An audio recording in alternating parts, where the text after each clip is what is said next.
Hello बच्चों, आइए इस पर स्वागत है। जो हमसे बोला कि 25 डिग्री सेल्सियस पर 2 मोल जिंक को हम एक खुले बर्तन में HCl में घोलते हैं तो कृत कार्य क्या होगा। देखो, सबसे पहले जिंक आपके पास जो होगा बच्चों खुले बर्तन में, मतलब आप ले लो, मतलब जो भी होगा डाइल्यूट HCl जैसा भी रहा होगा उससे रिएक्शन कराओगे तो आपके पास ZnCl2 और आपको बच्चों ये आपके पास H2 देने वाला है ना। तो बैलेंसिंग करोगे तो 2, तो आपके पास 1 मोल जिंक 1 मोल आपको H2 दे रहा है। अगेन बच्चों यहाँ पर आपके पास ये सॉलिड होगा, ये आपके पास लिक्विड स्टेट में होगा, ये आपके पास सॉलिड होगा, ये आपके पास गैस होगा।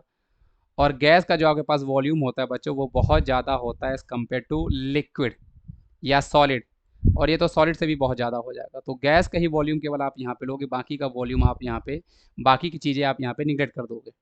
तब आपके पास जो हमारे पास वर्डन का आपके पास फॉर्मूला होता है बच्चों वो आपके पास होता है -P एक्सटर्नल और डेल्टा V आपके पास हमारे पास होता है।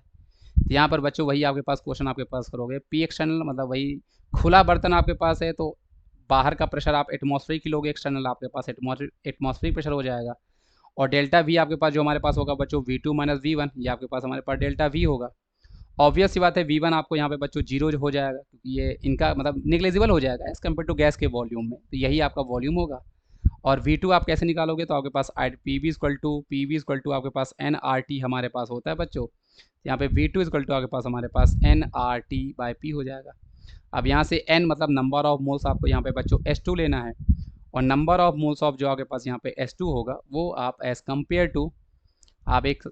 टू यहाँ से तो निकाल ही सकते हो, स्टाइशोमेट्री दोनों की सेम है। तो एक एक्सटर्नल बच्चों आपके पास यहाँ पे 1 था ही, V2 आपके पास यहाँ पे बच्चों नंबर ऑफ मोल्स मतलब आपके पास 2 हो जाएगा, R आप 8.314 लोगे बच्चों, है ना। तो NRT टेम्परेचर आपके पास बच्चों हमारे पास यहाँ पे क्वेश्चन में 25 है, तो आप इसको 273 आप इसमें ऐड कर दो तो 298 आपके पास हो जाता है V2, क्योंकि V1 तो वैसे भी बच्चों जीरो है तो आप डेल्टा V इक्वल टू आप यहाँ पे V2 ही ले सकते हो, और डिवाइड बाय आप यहाँ पे P आप 1 करोगे तो वो 1 से 1 वैसे भी कैंसिल हो जाएगा, और ये आपके पास ये जो हमारे पास वैल्यू आई हुई है बच्चों ये आपके पास जूल में आ रही होगी, तो इसी को आप सॉल्व करने पे आपके पास आंसर जो है बच्चों आ जाएगा, उसको आप किलो जूल में कन्वर्ट करोगे तो आ जाएगा। तो आई होप ये क्वेश्चंस आप कैसे सॉल्व कर रहे हो, मैंने आपको बहुत सी सबसे बेसिक तरीके से सॉल्व करो, मैं आपको कोई और मेथड नहीं बताना चाह रहा। जो आपने एक फॉर्मूला पढ़ा उसी फॉर्मूले से मैं इस क्वेश्चन को सॉल्व करने की कोशिश कर रहा हूँ, क्योंकि जितने ज़्यादा आप कॉन्सेप्ट से क्वेश्चन सॉल्व करने की कोशिश करोगे आपको उतना डाउट आएगा। तो ये आपके पास आंसर -4955